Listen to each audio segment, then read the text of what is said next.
Hello everyone. तो आज हम लोग इस वीडियो में बात करेंगे फ्लूइड मैकेनिक्स के थर्ड पार्ट की, जिसमें हम लोग फ्लूइड के प्रॉपर्टीज़ के बारे में पढ़ते हैं, जिसमें हम लोग मेनली सरफेस टेंशन और विस्कोसिटी के बारे में जानते हैं। तो चलिए हम लोग शुरुआत करते हैं सरफेस टेंशन से। तो सरफेस टेंशन आपका क्या होता है? तो सरफेस टेंशन जो होता है कि किसी भी फ्लूइड के सरफेस में कोई भी आपका फ्लूइड का लेयर है सपोज कीजिए, तो उसके लेयर में आपका कितना तनाव है उसको हम लोग बोलते हैं सरफेस टेंशन। उसको हम लोग डिफाइन कैसे करते हैं? तो फोर्स पॉइंट लेंथ, जो लेयर आपका होता है उसमें अगर कोई भी आप लेंथ लेते हैं, सोचिए कि ये आपका फ्लूइड का सरफेस हो गया, अगर इस पे अगर कोई भी आप लेंथ लेते हैं तो इस लेंथ पे दोनों साइड से सोचिए कि एक अट्रैक्टिव फोर्स एक्ट होते रहता है। तो अगर हम लोग इस साइड माने कि आपका एफ फोर्स एक्ट हो रहा है और लेंथ आपका है एफ एल है, तो हम लोग सरफेस टेंशन को बोलते हैं F force per unit length, F by L को बोलते हैं। चलिए हम लोग देखते हैं नेक्स्ट सरफेस एनर्जी। तो सरफेस एनर्जी क्या होता है कि जो भी आपका फ्लूइड का सरफेस एयर से एक्सपोज्ड है उसके पास कुछ ज़्यादा एक्स्ट्रा एनर्जी होता है। इसको आप डिटेल में जानने के लिए आप अपने बुक को रेफर कर सकते हैं। तो कोई भी आपका जो फ्लूइड का सरफेस एयर के से एक्सपोज होता है तो उस एक्सपोजर के कारण उसके पास एक एक्स्ट्रा एनर्जी होता है, उसको हम लोग बोलते हैं सरफेस एनर्जी। इसको हम लोग निकालते कैसे हैं? तो surface tension into the area which is expose to the air हम लोग बोलते हैं सरफेस एनर्जी। तो S इंटू ए आपका है where area is expose to the air, right. हम लोग चलिए नेक्स्ट में बात करते हैं। तो नेक्स्ट में इस पे जो टाइप्स ऑफ क्वेश्चन आते हैं सरफेस एनर्जी पे, एक बहुत ही इंपॉर्टेंट क्वेश्चन है। बोलता है क्या कि आपका सपोज कीजिए कि n लिक्विड ड्रॉप्स है, आप सारे को मर्ज कर दिए हैं, तो उस केस में कितना एनर्जी आपका रिलीज होगा? तो सबसे पहले तो आपको ध्यान रखना है कि आपको यहाँ पर एनर्जी रिलीज होता है, क्योंकि आपको अगर आप ड्रॉप्स को मर्ज करते हैं तो जो total area expose to the air था वो आपका कम हो जाएगा। तो अगर आपका कम हो जाएगा तो आपका सरफेस एनर्जी भी कम जाएगा, मतलब आपका एनर्जी रिलीज हो चुका है। तो हम लोग निकालते कैसे हैं? सपोज कीजिए आप क्या एन ड्रॉप्स है उसको हम लोग मर्ज करके एक बड़ा ड्रॉप बनाते हैं। तो सबसे पहले तो आपका निकालना है इस बड़े ड्रॉप का रेडियस कितना है। तो वॉल्यूम को इक्वल कीजिएगा, जो कैपिटल आर, जो बड़े ड्रॉप्स का जो रेडियस है वो आपका आ जाएगा n to the power 1/3 into R. तो सपोज कीजिएगा अगर आप 8 ड्रॉप्स को मर्ज करते हैं तो 8 ड्रॉप को मर्ज करने पे जो रेडियस होगा 2 टाइम्स हो जाएगा। अगर आप 27 ड्रॉप्स को मर्ज करते हैं तो उस केस में आपका रेडियस हो जाएगा 3r। तो आप ऐसे निकाल सकते हैं नया रेडियस। अब आपका एनर्जी रिलीज अगर निकालना है आपको, तो initial energy minus final energy करना होगा। आपका इनिशियल एनर्जी जो हो जाएगा n टाइम्स ऑफ, क्योंकि आपका n ड्रॉप्स है तो n टाइम्स ऑफ 4πr² जो है आपका सरफेस एरिया ड्रॉप का हो गया स्फीयर का, 4πr² इंटू s। तो आपका इनिशियल एनर्जी हो चुका है। माइनस फाइनल एनर्जी बात करें तो 4πr² आपका जो टोटल बड़े ड्रॉप का जो एरिया है expose to the air 4π capital R² हो गया इंटू एस। इसको आप निकाल दीजिए, कैपिटल का वैल्यू आप यहाँ पुट कर दीजिए, आपका आंसर आ जाएगा। नेक्स्ट बात जो है इसमें हम लोग को पढ़ना होता है सरफेस टेंशन में एक्सेस प्रेशर। तो क्या होता है कि जिस तरह से आप बैलून में अगर आप हवा भरते हैं तो अंदर का प्रेशर जो होता है बाहर के प्रेशर से ज़्यादा होता है, तो उसी तरीके से अगर आप किसी ड्रॉप को देखें, मतलब बबल या ड्रॉप को देखें, तो बबल में क्या होता है कि अंदर एयर भरा रहता है और उस एयर में जो प्रेशर है वो बाहर के कंपैरिजन में ज़्यादा होता है, तो उसको हम लोग बोलते हैं एक्सेस प्रेशर। कितना प्रेशर ज़्यादा है, तो एक्सेस प्रेशर आपको निकालना हो तो ड्रॉप और बबल दो चीज़ें होती हैं। ड्रॉप क्या होता है कि ड्रॉप के केस में अंदर में आपका लिक्विड भरा रहता है। कोई भी अगर आप वाटर ड्रॉप की बात करते हैं तो ड्रॉप का मतलब होता है कि अंदर उसके आपका लिक्विड है। वही अगर आप बबल की बात करते हैं तो बबल जो होता है अंदर में आपका एयर भरा रहता है, तो इस बात को हम लोग ध्यान रखेंगे। तो अगर ड्रॉप की बात करें तो ड्रॉप में जो एक्सेस प्रेशर होता है, एक्सेस प्रेशर कहने का मतलब कितना प्रेशर ज़्यादा है अंदर एज कम्पेयर टू बाहर। तो हम लोग अगर एक्सेस प्रेशर इसमें अगर निकालने की कोशिश करें तो P माइनस पी नॉट, अंदर आपका सपोज कीजिए P प्रेशर है, बाहर आपका P नॉट जो कि इन जनरल एटमॉस्फेरिक प्रेशर होता है आपका, तो P minus P naught is equal to 2s/r। S जो है सरफेस टेंशन, याद रखिए मैं लेते आ रहा हूँ। तो 2s/r है, r आपका इस बबल का या ड्रॉप का इस केस से हम लोग बोलते तो रेडियस है आपका। वही अगर हम लोग बबल की बात करें तो बबल में आपका 2 लेयर होते हैं, एक अंदर भी आप इमेजिन कर सकते हैं, एक बाहर लेयर हो गया एयर का, एक आपका लिक्विड का बाहर लेयर हो गया जो कि आपका एयर के कॉन्टेक्ट में है और आपका अंदर है। तो आप लिखेंगे यहाँ पर P माइनस पी नॉट, ये दुगना हो जाता है 4s/r। कितना हो गया आपका 4s/r। याद रखना है कि रेडियस जितना ज़्यादा होगा उतना ही प्रेशर कम होगा। एक्सेस प्रेशर जो है इन्वर्सली प्रोपोर्शनल टू रेडियस है, तो रेडियस जितना ज़्यादा होगा प्रेशर उतना ही कम होगा। आगे बात करते हैं कि अगर आपसे बोलता है इसमें क्या कि अगर आपका 2 बबल को हम लोग एक दूसरे के अगेंस्ट पुश करें, मैं मर्ज नहीं कर रहा हूँ, याद रखिए, मैं पुश कर रहा हूँ। तो उस केस में पूछता है कि इंटरफेस का जो आपका रेडियस है वो क्या हो जाएगा। आप इसको ऐसे ही इमेजिन कर सकते हैं कि सपोज कि आपने दो बैलून में आपने हवा भरा है और दोनों को ऐसे अगर आप दबाते हैं तो होगा क्या कि दोनों के बीच का जो इंटरफेस है, जो दोनों के कांटेक्ट में है, जो सरफेस दोनों बैलून जिस पॉइंट पे आपका कांटेक्ट बना रहा है वो सरफेस थोड़ा डिफॉर्म हो जाएगा।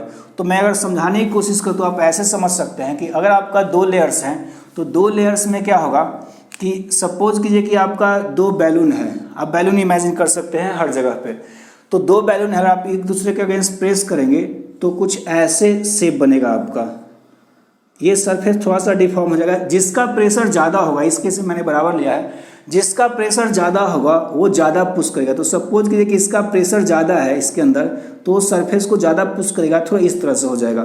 तो आप देख सकते हैं कि इस सरफेस का जो रेडियस है वो चेंज हो चुका है दोनों के कंपेरिजन में।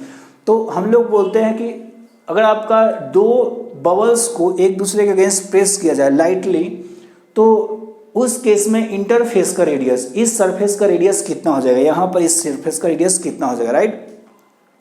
तो देखिए एक बात दोस्तों है कि जिसका रेडियस कम है, जिस बबल का रेडियस में आप देख सकते हैं यहाँ पर डायग्राम में एक रेडियस आपका कम है, एक रेडियस बड़ा है, तो जिसका रेडियस आपका कम है एक्चुअली उसके अंदर प्रेशर ज़्यादा होगा।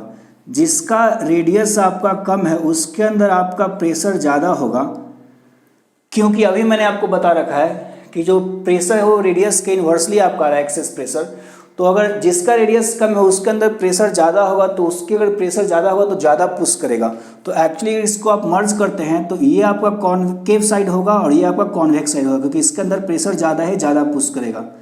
तो कुछ ऐसे करें, लेकिन ये है कि ये रेडियस बराबर अब नहीं रहेगा, थोड़ा सा स्ट्रेट हो जाएगा आपका, थोड़ा सा डिफॉर्म हो जाएगा। तो आपका इस सरफेस का रेडियस कैलकुलेट करना है इंटरफेस का।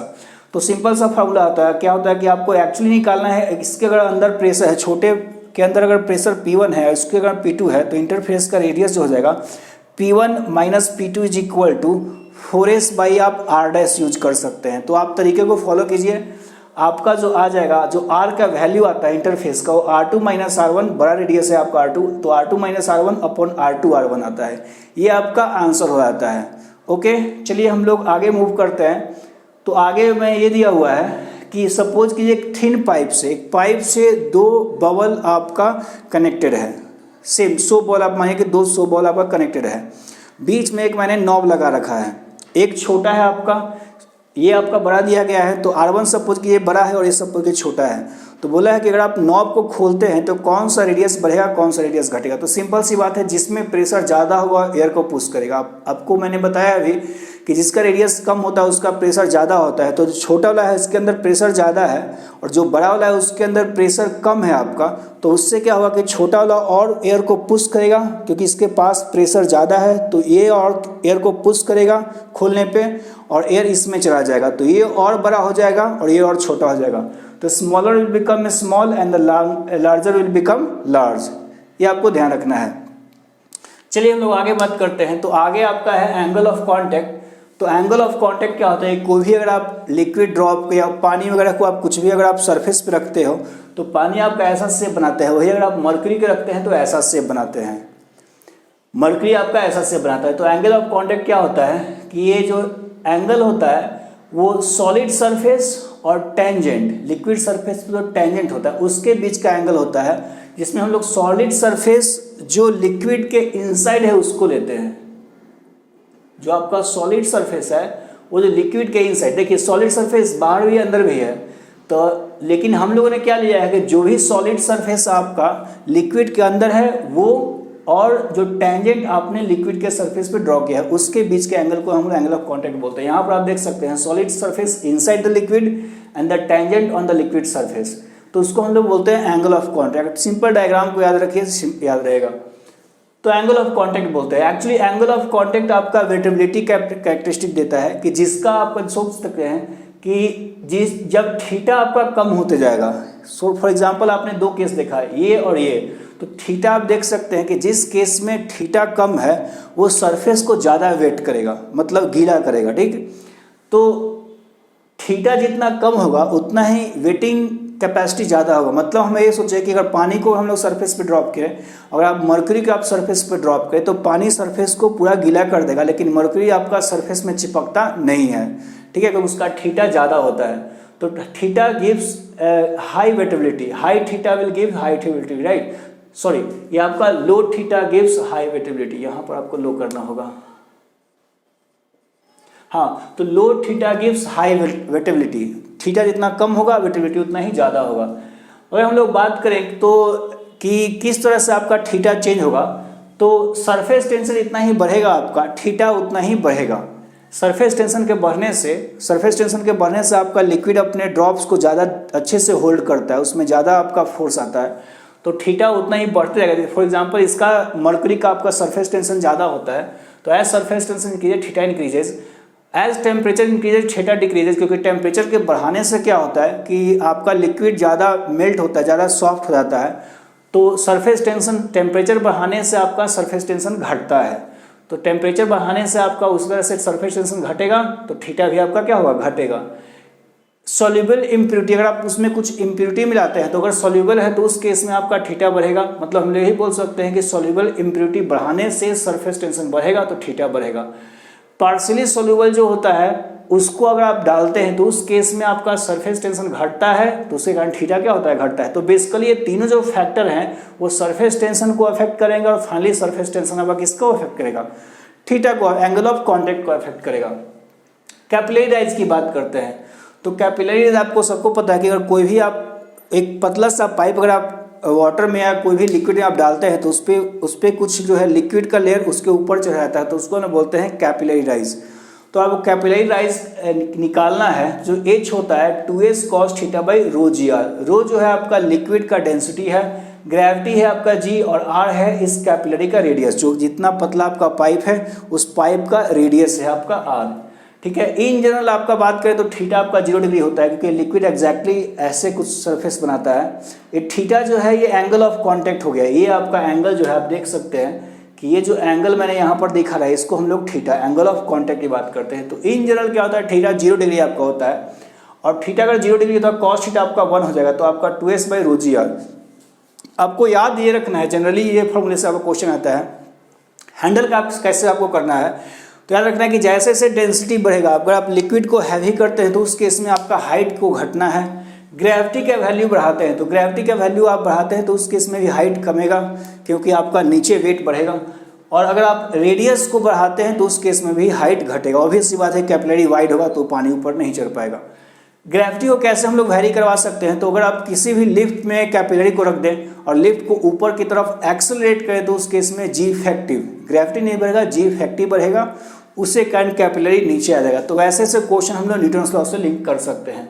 एक और बात हम लोग यहाँ पर ध्यान देते हैं कि अगर मान लीजिए कि दो कैपिलरी, सिमिलर टाइप के कैपिलरी एक ही टाइप के लिक्विड में रखे गए हैं, एक को मैंने वर्टिकल रखा है और एक को आपका इसे कुछ इंक्लाइन कर मैंने रख दिया है, तो दोनों केस में जो हाइट होता है, जितने हाइट तक ये वाटर को राइज करना है वो आपका सेम होगा, वो आपका क्या होगा, सेम होगा। मतलब हम लोग ये बोले कि इसको अगर हम लोग इसका लेंथ, तो ये लेंथ ज़्यादा आपका हो जाएगा, क्योंकि हाइट तो सेम है लेकिन ये लेंथ देख बात करें तो जितना पानी का लेंथ इसमें ऊपर जाएगा और जितना पानी का लेंथ आपका ये है, इसमें ज़्यादा पानी का लेंथ जाएगा, राइट। लेकिन हाइट सेम होगा, फिर से बोल रहा हूँ हाइट सेम होगा, लेकिन लेंथ ऑफ द लिक्विड बात करें तो लेंथ मतलब ये आपका बोल रहा है, तो ये आपका ज़्यादा होगा, तो ये आपको ध्यान रखना है। अब आते हैं हम लोग नेक्स्ट पॉइंट विस्कोसिटी पे। तो विस्कोसिटी क्या होता है कि किसी फ्लूइड के अंदर जो फ्रिक्शन एक्ट होता है उसको हम लोग विस्कोसिटी बोलते हैं। तो एक तरीके से डिसिपेटिव फोर्स है, आपका नॉन कंजर्वेटिव फोर्स है विस्कोसिटी। विस्कोसिटी डिफाइन कैसे करते हैं, तो एफ इज इक्वल, जो विस्कस फोर्स होता है वो eta A D V by D Y, eta A D V by D Y. तो आप इसको ऐसे इमेजिन कर सकते हैं कि अगर कोई भी आपका लिक्विड का लेयर है उस पर कुछ आप बड़ा सा प्लेट रख दें और उस प्लेट को ऐसे खींचे, आप ऐसा इमेजिन कर सकते हैं कि पूरा सोचिए कि ऑयल है, यहाँ से यहाँ तक पूरा जो ज़मीन पे है ऑयल रखा हुआ है, ठीक है। तो ये आपका ज़मीन हो गया, यहाँ पर ऑयल रखा हुआ है। इस पर मैंने क्या किया, ऑयल से इमेजिन करना आपके लिए आसान होगा। या कोई भी स्टिकी लिक्विड आप सोचिए, थोड़ा सा, पानी नहीं क्योंकि पानी के अंदर विस्कोसिटी बहुत ही कम होता है, तो कोई भी स्टिकी लिक्विड है अगर उसको आप रखते हैं यहाँ पर प्लेट को और उसको आप खींचने की कोशिश करेंगे तो उस पर जो ड्रैग फोर्स आपका फ्रिक्शन फोर्स एक्ट होगा उसको हम लोग बोलते हैं विस्कोसिटी। अब टर्म्स क्या है, जो तो ए है आपका उस प्लेट का एरिया हो गया, ए जो है उस प्लेट का एरिया हो गया, एन जो है कोफिशिएंट ऑफ विस्कोसिटी हम लोग बात करेंगे, डीवी बाई डी वाई जो हो गया ये हो गया वेलोसिटी ग्रेडियंट बोलते हैं। वेलोसिटी ग्रेडियंट कहने का मतलब ये हो गया कि जो वाई हाइट है और जो इस वेलोसिटी से आप खींच रहे हैं इसको, तो वेलोसिटी बाई हाइट, आप जिस वेलोसिटी से इस प्लेट को खींच रहे हैं तो उसको हम लोग डिवाइड वेलोसिटी ग्रेडियंट को निकालेंगे कैसे, तो ये जो जिस प्लेट से आप जिस वेलोसिटी से आप प्लेट को खींच रहे हैं वो डिवाइडेड बाई द हाइट, तो इसको हम लोग बोलते हैं वेलोसिटी पर यूनिट हाइट। ऐसे भी आप सोच सकते हैं सिंपल वर्ड में, वेलोसिटी पर यूनिट हाइट, ठीक है। या वाई को हम लोग thickness of the liquid layer भी बोल सकते हैं।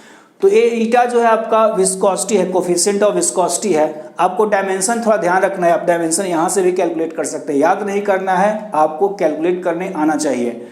तो ईटा जो है कोफिशिएंट ऑफ विस्कोसिटी है आपका। सीजीएस यूनिट जो होता है इसका पॉइस होता है, और ऐसा यूनिट है पॉइसली होता है या डेका पॉइस होता है आपका। पॉइसली बोले या डेका पॉइस, जनरली आपको यूनिट जो है वहाँ पॉइस में देगा, सेंटी पॉइस कुछ भी दे सकता है। तो याद रखिए डेका जो है आपका, ऐसा सोच सकते हैं कि 1 deca poise equal to 10 poise. 1 deca poise, जिस तरह से हम एक्सा टेरा गेगा मेगा देखते हैं आपका, तो 1 डेका पॉइस वही वाला ये डेका है, तो 1 deca poise is equal to आपका 10 पॉइस हो जाएगा। तो इस तरह से हम लोग एसआई यूनिट को चेंज कर सकते हैं। जनरली आपको सेंटी पॉइस देता है आपका क्वेश्चंस में, तो इसको चेंज करना आपको आना चाहिए, ये बात ध्यान रखना है। नेक्स्ट जो है स्टोक्स लॉ है, जो कि काफ़ी इंपॉर्टेंट है आपका, इससे आपका क्वेश्चंस आते रहते हैं। तो स्टोक्स लॉ क्या है कि कोई भी अगर आप बॉल सोचिए कि कोई भी आपका स्फेरिकल ऑब्जेक्ट है, वो अगर पानी में आपका मूव कर रहा है तो उस पर जो विस्कस फोर्स लगते हैं स्फेरिकल ऑब्जेक्ट पे, उसको हम लोग बोलते हैं, उसको हम लोग निकालते हैं स्टोक्स लॉ से। तो स्टोक्स लॉ आपका क्या बोलता है कि जो viscous force on spherical body जो होता है उसको हम लोग एफ के नाम से जाने, तो होता है 6 पाई ईटा आर वी। 6 तो आपका कांस्टेंट है, पाई आप जानते हैं, ईटा जो है कोफिशिएंट ऑफ विस्कोसिटी है, आर जो है उस स्फेरिकल बॉडी का रेडियस है, वी जो है आपका उस स्फेरिकल बॉडी का वेलोसिटी है। माइनस साइन बस इसलिए आपको दिया गया है क्योंकि ये ऑपोजिट डायरेक्शन, वेलोसिटी के ऑपोजिट डायरेक्शन में लगता है, तो इस बात को आपको ध्यान रखना है। चलिए अगर हम लोग बात करें नेक्स्ट पॉइंट की, तो टर्मिनल वेलोसिटी, इसमें जो बहुत ज़्यादा इंपॉर्टेंट पॉइंट है आपका टर्मिनल वेलोसिटी, इसमें काफ़ी दिक्कत होता है। तो टर्मिनल वेलोसिटी 2 चीज़ों में निकाला जाता है, एक आपका एयर में निकाला जाता है, एक आपका लिक्विड में निकाला जाता है। तो टर्मिनल वेलोसिटी सबसे पहले क्या होता है कि इमेजिन कीजिए कि एक बहुत ही ऊंचे हाइट से किसी चीज़ को ड्रॉप किया जाए, तो जब वो नीचे आते रहता है तो धीरे धीरे जैसे से उसका वेलोसिटी बढ़ता है वैसे वैसे जो हवा का जो उस पर एक रेजिस्टेंस फोर्स है, हवा जितना जैसे से उसका वेलोसिटी बढ़ेगा उस तरह से आपका हवा का जो रेजिस्टिव फोर्स है या हवा जो उस पर जो फोर्स लगेगा पीछे की तरफ वो बढ़ते जाता है। तो आप इमेजिन करिए कि आपने बहुत ऊंचे से कोई ऑब्जेक्ट को गिराया और धीरे धीरे वो गिरते गिरते क्या हो गया कि ड्रैग फोर्स, जो विस्कस फोर्स हम लोग बोल सकते हैं, एयर में भी आपका विस्कस फोर्स एक्ट होता है, वो भी एयर भी आपका एक टाइप का फ्लूइड है। तो विस्कस फोर्स जो ऊपर की तरफ है और जो mg नीचे की तरफ है, अगर दोनों बैलेंस हो जाता है तो उस मोमेंट पे नेट फोर्स 0 हो जाता है, और नेट फोर्स 0 होते ही आपका क्या हो जाएगा कि वेलोसिटी कांस्टेंट हो जाए, उसको हम लोग बोलते हैं टर्मिनल वेलोसिटी। आप इसको एग्जांपल के लिए ऐसे इमेजिन कर सकते हैं, कोई भी अगर हल्के चीज़ को गिराते हैं आप, तो उसमें क्या होता है कि वो कुछ देर नीचे तो कुछ देर के लिए स्पीड उसका बढ़ता है, लेकिन कुछ देर के बाद उस क्या होने लगता है, कांस्टेंट हो जाता है, उसका स्पीड कांस्टेंट हो जाता है। जैसे आप चींटी को गिराइएगा तो चींटी का क्या होता है कि उसमें जो ड्रैग फोर्स है और जो विस्कस ड्रैग फोर्स और जो mg नीचे लग रहा है वो आपका बैलेंस आउट हो जाता है। तो इसी कारण से चींटी को कितने भी हाइट से गिराइए वो इसका स्पीड बढ़ने वाला नहीं है, क्योंकि कुछ ही देर के बाद उसका जो है ड्रैग फोर्स और ग्रेविटी फोर्स बैलेंस आउट हो जाएगा और वो अपने टर्मिनल वेलोसिटी पे आ जाएगा, उसका स्पीड बढ़ने वाला नहीं है। लेकिन वही अगर आप जंप करते हैं तो उस केस में आपको मरने के चांसेस हैं। तो आप याद रखिएगा कि टर्मिनल वेलोसिटी जो होता है वो एक ऐसा वेलोसिटी होता है जिसपे आपका नेट फोर्स बॉडी पे 0 हो जाता है, और नेट फोर्स 0 होने पे एक्सेलरेशन भी आपका 0 हो जाएगा। तो vt जो टर्मिनल वेलोसिटी हम निकालते हैं कैसे है, तो इन एयर बात करें तो इन एयर आपका बॉयंसी फोर्स एक्ट नहीं होता है, क्योंकि एयर का डेंसिटी नेग्लिजिबल है, तो हम लोग उसको नेग्लेक्ट कर सकते हैं। तो इन एयर आपका क्या कीजिएगा कि विस्कस फोर्स और mg को बैलेंस आउट कर दीजिए, तो उससे क्या होगा कि विस्कस फोर्स आपको पता है कि 6 pi eta R V is equal to mg आप लिखेंगे, तो यहाँ से आप वेलोसिटी निकालते हैं तो mg by 6 pi eta R आता है, ये आपका आता है टर्मिनल वेलोसिटी, राइट। अब इसमें देखिए, अब इसमें बहुत लोग सोचते हैं क्या है कि टर्मिनल वेलोसिटी जो है इनवर्सली प्रोपोर्शनल टू रेडियस है, ठीक है। ऐसे तो क्वेश्चन बन जाएंगे, लेकिन आपको ध्यान रखना है कि टर्मिनल वेलोसिटी जो बहुत लोग सोचते हैं क्या है कि terminal velocity inversely proportional to radius है, लेकिन ऐसा नहीं है। आपने mg का फैक्टर आपने नहीं देखा अभी। सोचिए कि मैं छोटा बॉल ड्रॉप करूँ, एक बड़ा सा बॉल ड्रॉप करूँ, तो रेडियस इसका भले ही बड़ा हो गया, लेकिन इसका मास भी साथ ही साथ आपका बढ़ जाएगा। तो mg को भी ध्यान रखना है, और mg का जो वैल्यू हो जाएगा आपका डेंसिटी इंटू वॉल्यूम हो जाएगा। तो हम लोग अगर बात करें तो उसको हम लोग ब्रेक करने की कोशिश करें तो vt जो है आपका डेंसिटी इंटू वॉल्यूम अगर बात करें तो density into 4/3 pi into R cube into G आप बात करें divided by 6 pi eta R. तो आप देखिए तो आर क्यू और आर है, तो मतलब ये हुआ कि टर्मिनल वेलोसिटी जो है प्रोपोर्शनल टू आपका आर स्क्वायर हो चुका है, राइट। तो terminal velocity proportional to R square होता है, ना कि इन्वर्सली प्रोपोर्शनल टू आर होगा। तो इस बात को आप ध्यान रखेंगे। अगर हम लोग इन लिक्विड बात करते हैं तो इन लिक्विड जो है आपका टर्मिनल वेलोसिटी जो हो जाएगा, उस केस में आपको बॉयंसी फोर्स भी देखना होगा। तो आप देख सकते हैं यहाँ पर कि जैसे ही सपोज कि मैंने किसी हैवी ऑब्जेक्ट को, मान लिया कि मैंने एक आयरन के बॉल को नीचे पानी में ड्रॉप किया, तो नीचे आने के कुछ देर जाने के बाद उसका स्पीड कांस्टेंट हो जाता है, क्योंकि आपका mg तो नीचे लग रहा है, बॉयंसी ऊपर लग रहा है, लेकिन जैसे जैसे उसका स्पीड बढ़ेगा तो विस्कस फोर्स बढ़ेगा। और एक बात ऐसा आएगा कि स्पीड इतना ज़्यादा हो जाता है कि विस्कस फोर्स और बॉयंसी दोनों मिलकर mg को बैलेंस आउट कर देते हैं। तो उस केस में आपको क्या करना है कि अगर ऐसा होता है तो आप क्या बोलिएगा कि सिंपल सा बात है कि mg जो है नीचे बैलेंस होगा विस्कस फोर्स प्लस बॉयंसी से, और mg आप लिख सकते हैं is equal to 6 pi eta R V plus buoyancy जो आप ऐसे ही छोड़ सकते हैं। बॉयंसी का वैल्यू कैसे लिखना है वो मैंने आपको फर्स्ट वाले वीडियो में बताया है। तो यहाँ से आपका v जो हो जाएगा आपका mg minus buoyancy divide by 6 pi eta into R, जो कि यहाँ पर लिखा हुआ है। तो इसको आपको ध्यान रखना है। यहाँ भी आपको ध्यान रखना है कि यहाँ भी आप बहुत लोग सोचते क्या है कि जो terminal velocity inversely proportional to R है, तो मैं बोलूँगा कि फिर से आपको वही ध्यान देना है कि आप इसको कन्वर्ट कर सकते हैं, मास और बॉयंसी फोर्स को आप कन्वर्ट कर सकते हैं density of body and density of liquid. Buoyancy force को कैसे लिखना है आपको पता है, और आपका mg को कैसे लिखना है उसको आपको पता है। अगर मैं आपको चाहूँ तो यहाँ पर एक्सप्लेन कर सकते हैं एक सेकंड में। mg माइनस बॉयंसी, तो mg को लिख सकते हैं density of body into volume 4/3 pi into R cube, ठीक है, माइनस बॉयंसी, इसमें आपका g भी आएगा, माइनस बॉयंसी फोर्स लिखें तो density of liquid into 4/3 pi R cube into G divided by आपका 6 पाई ईटा आर। तो इसको आप सॉल्व करते हैं तो 4/3 pi are Q ji into जी आपको कॉमन आ जाएगा, और कॉमन आने पे क्या होगा कि आप उसको डिवाइड करेंगे, आपका पाई कैंसिल आउट हो जाएगा, तो आपका ये आएगा कुछ टर्म। आप इसको सिंप्लीफाई कर सकते हैं, करना कुछ नहीं है, डेंसिटी mg को लिखना है density of body into the volume into G, buoyancy को लिखना है density of liquid into the volume into G. तो आप इसको देखें तो आपको पता चलेगा कि यहाँ भी टर्मिनल वेलोसिटी जो है वो दो चीज़ें आपको ध्यान रखना है। Terminal velocity directly proportional to R square है, और साथ ही साथ terminal velocity directly proportional to difference in the density of body and liquid है। जितना डेंसिटी आपका डेंसिटी का डिफरेंस ज़्यादा होगा उतना ही आपका टर्मिनल वेलोसिटी ज़्यादा होगा। तो ये आपको बात ध्यान रखना है। चलिए हम लोग का लास्ट और पॉइंट अब आ चुका है। ये कभी कभी आपसे पूछते रहता है, तो इसमें क्या है कि आपको पूछता है रेनॉल्ड्स नंबर। तो होता है क्या, रेनॉल्ड्स नंबर क्या होता है कि सोचिए इमेजिन कीजिए किसी ही पाइप में आपका फ्लूइड फ्लो हो रहा है, तो उस केस में अगर आप कम वेलोसिटी पे फ्लूइड को फ्लो करवाते हैं तो फ्लूइड जो होता है स्मूथली फ्लो करता है। अगर आप पानी या कोई भी लिक्विड है उसको आप फ्लो करवाते हैं तो कम वेलोसिटी पे आपका ये स्मूथली आपका फ्लो होगा, तो उसको हम लोग एनुलर फ्लो बोलते हैं। लेकिन जैसे आप इसका वेलोसिटी बढ़ाते जाएंगे तो कुछ देर के बाद जो है फ्लूइड्स होते हैं ज़्यादा स्पीड में चलने के कारण वो टर्बुलेंस हो जाएंगे, उसमें टर्बुलेंस आ जाएगा स्पीड बढ़ने के साथ, तो उसको हम लोग टर्बुलेंट फ्लो बोलते हैं। ये आपका सेकंड वीडियो में एक्सप्लेन किया गया है फ्लूइड मैकेनिक्स का। तो कंडीशन ये है कि जो रेनॉल्ड्स नंबर होता है वो आपको देता है आइडिया कि कितने वेलोसिटी पे एनुलर फ्लो होगा और कितने वेलोसिटी पे आपका टर्बुलेंट फ्लो होगा। रेनॉल्ड्स नंबर जो होता है dv रो बाई म्यू होता है, dv रो बाई ईटा आपका होता है, जो कि कोफिशिएंट ऑफ विस्कोसिटी में यहाँ ले रहा हूँ। तो dv रो बाई ईटा आपका है, d जो है डायमीटर ऑफ पाइप है, v जो है आपका फ्लूइड का वेलोसिटी है अंदर, रो जो है डेंसिटी ऑफ द फ्लूइड है ऑब्वियसली, और ये जो है आपका कोफिशिएंट, ईटा जो है आपका कोफिशिएंट ऑफ विस्कोसिटी।